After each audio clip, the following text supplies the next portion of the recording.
All right, I know you're discouraged right now, some of you buyers out there. The question that I have for you today, and maybe you're asking it and I hope to answer it on this episode of Ryan Real Estate, is are interest rates too high, too bad right now to actually buy a home?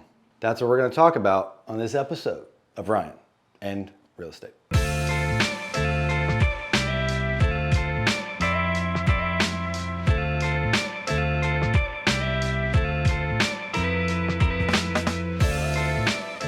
All right, guys, yes, it's a question. It's a real question. Interest rates have increased.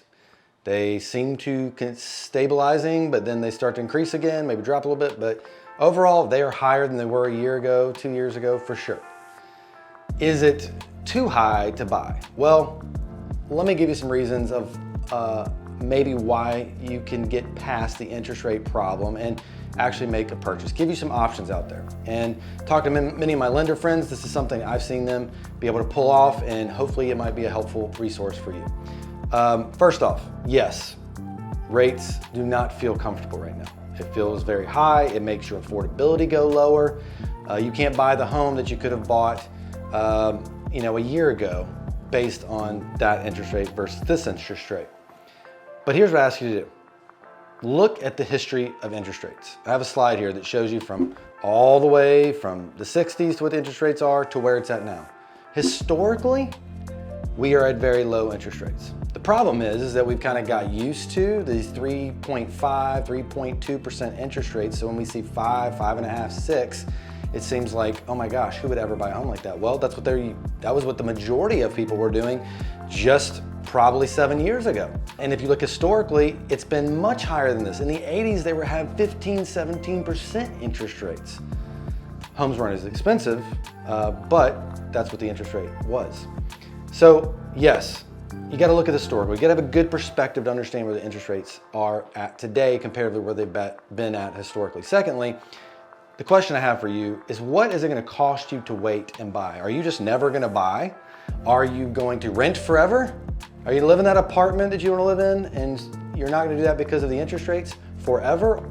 How much does it actually cost you? Well, I have a little slide to show you here. Look at the cost that this slide has on how much it actually cost you to wait to purchase that home.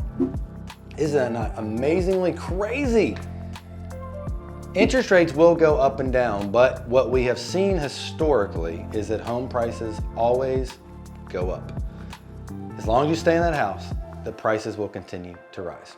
Recessions doesn't necessarily mean that you're gonna have falling prices. If actually historically, I showed this in the previous video, recessions don't mean that. Only one time we've really seen that happen, prices drop after or during a recession, was in the 2007 housing crisis.